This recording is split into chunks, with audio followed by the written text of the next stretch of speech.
A Mystery, written by Anton Chekhov, translated by Constance Garnett, and performed by Frank Marcopolos of frankmarcopolos.com. On the evening of Easter Sunday, the actual civil counselor, Navagin, on his return from paying calls, picked up the sheet of paper on which visitors had inscribed their names in the hall and went with it into his study. After taking off his outer garments and drinking some seltzer water, he settled himself comfortably on a couch and began reading the signatures in the list. When his eyes reached the middle of the long list of signatures, he started, gave an ejaculation of astonishment, and snapped his fingers, while his face expressed the utmost perplexity. "Again?" he said, slapping his knee. "It's extraordinary.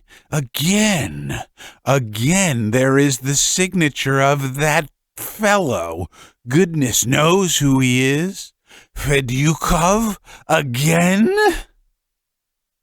Among the numerous signatures on the paper was the signature of a certain Fedyukov.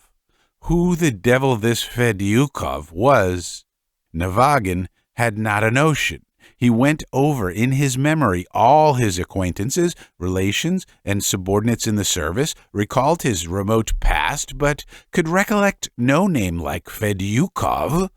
What was so strange was that this incognito Fedyukov had signed his name regularly, every Christmas and Easter for the last 13 years. Neither Navagin, his wife, nor his house porter knew who he was, where he came from, or what he was like. "It's extraordinary," Navagin thought in perplexity as he paced about the study. "It's strange and incomprehensible. It's like sorcery." "Call the porter here," he shouted. "It's devilish queer, but I will find out who he is." "Well, I say, Grigory," he said, addressing the porter as he entered, "that Fedyukov has signed his name again. Did you see him?" "No, Your Excellency." "Well, upon my word, but he has signed his name, so he must have been in the hall. Has he been?" "No, he hasn't, Your Excellency." "Well, how could he have signed his name without being here?" "Well, I can't tell." "Well, who is to tell then? You sit gaping there in the hall. Try and remember. Perhaps someone you didn't know came in. Think a minute." "No, Your Excellency, there has been no one I didn't know. Our clerks have been. The Baroness came to see Her Excellency. The priests have been with the cross, and there has been no one else." "What? Why, he was invisible when he signed his name then, was he?" "Well, I can't say, but there has been no Fedyukov here. That I will swear before the holy image." "It's queer. It's incomprehensible. It's extraordinary," mused Navagin. "It's positively ludicrous. A man has been signing his name here for 13 years, and you can't find out who he is. Well, perhaps it's a joke. Perhaps some clerk writes that name as well as his own for fun." And Navagin began examining Fedyukov's signature. The bold, florid signature in the old-fashioned style with twirls and flourishes was utterly unlike the handwriting of the other signatures. It was next below the signature of Shtuchkin, the provincial secretary, a scared, timorous little man who would have certainly died of fright if he had ventured upon such an impudent joke. "The mysterious Fedyukov has signed his name again," said Navagin, going in to see his wife. "Again, I fail to find out who he is." Madame Navagin was a spiritualist, and so for all phenomena in nature, comprehensible or incomprehensible, she had a very simple explanation. "Oh, well, there's nothing extraordinary about it," she said. "You don't believe it, of course, but I have said it already, and I say it again. There is a great deal in the world that is supernatural, which our feeble intellect can never grasp. I am convinced that this Fedyukov is a spirit who has sympathy for you. If I were you, I would call him up and ask him what he wants." "Nonsense, nonsense!" Navagin was free from superstitions, but the phenomenon which interested him was so mysterious that all sorts of uncanny devilry intruded into his mind and against his will. All the evening he was imagining that the incognito Fedyukov was the spirit of some long-dead clerk who had been discharged from the service by Navagin's ancestors and was now revenging himself on their descendant, or perhaps it was the kinsman of some petty official dismissed by Navagin himself, or of a girl seduced by him. All night Navagin dreamed of a gaunt old clerk in a shabby uniform, with a face as yellow as a lemon, hair that stood up like a brush, and pewtery eyes. The clerk said something in a sepulchral voice and shook a bony finger at him, and Navagin almost had an attack of inflammation of the brain. For a fortnight he was silent and gloomy and kept walking up and down and thinking. In the end, he overcame his skeptical vanity, and going into his wife's room, he said in a hollow voice, "Zina, call up Fedyukov." The spiritualistic lady was delighted. She sent for a sheet of cardboard and a saucer, made her husband sit down beside her, and began upon the magic rites. Fedyukov did not keep them waiting long. "What do you want?" asked Navagin. "Repent," answered the saucer. "What were you on earth?" "A sinner." "There, you see," whispered his wife, "and you did not believe. Ha ha ha!"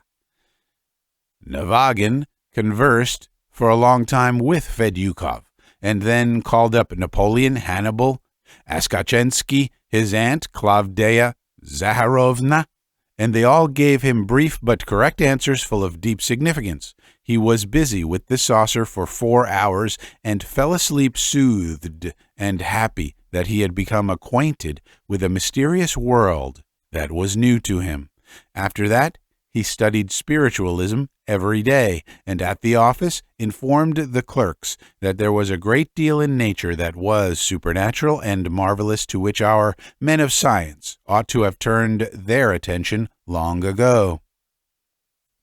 Hypnotism, mediumism, bishopism, spiritualism, the fourth dimension, and other misty notions took complete possession of him, so that for whole days at a time, to the great delight of his wife, he read books on spiritualism or devoted himself to the saucer, table-turning, and discussions of supernatural phenomena.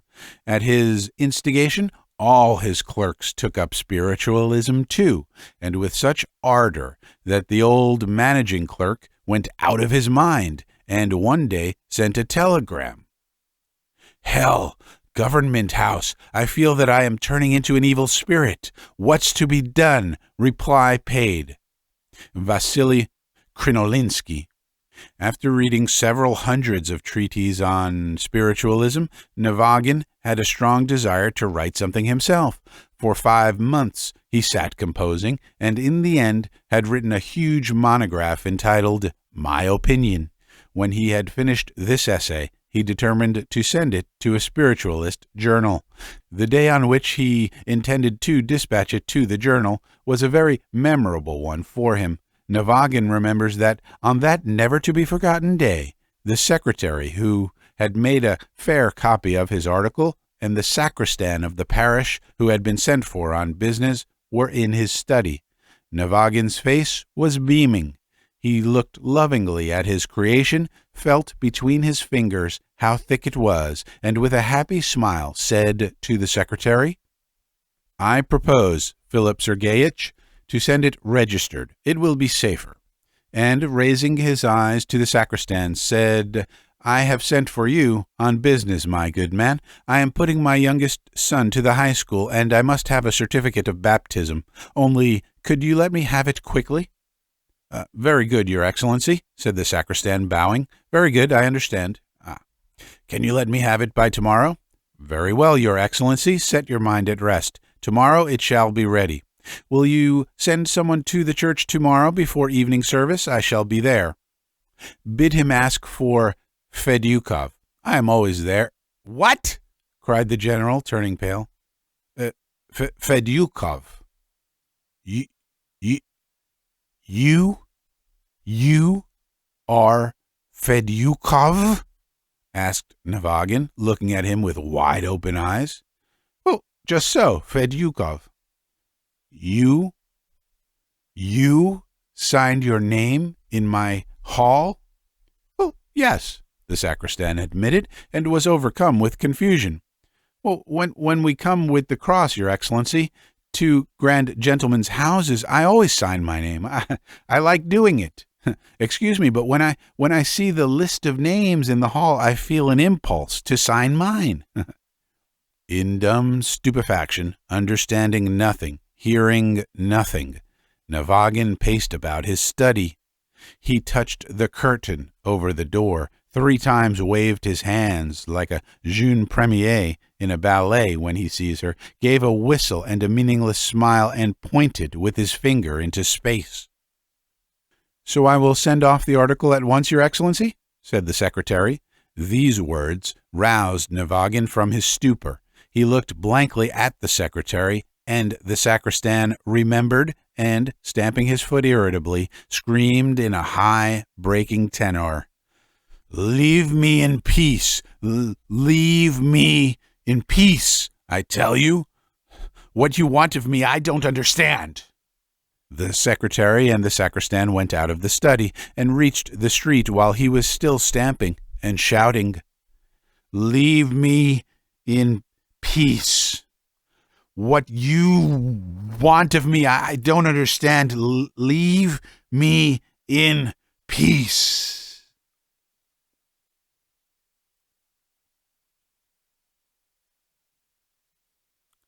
The end. You have been listening to a short story entitled A Mystery. It was written by Anton Chekhov, translated by Constance Garnett, and performed by Frank Marcopolos. The story and the translation are both in the public domain. The performance is copyright 2020 by Frank J. Marcopolos. It was recorded at the Bookwarium Recording Studio in Pittsburgh, Pennsylvania. If you enjoy what I do on this YouTube channel, please visit my website at frankmarcopolos.com. That's FrankMarcopolos.com. That's like Marco Polo with an S at the end. And please visit that website to support my work. But as always, I thank you for your time, and I thank you for your attention.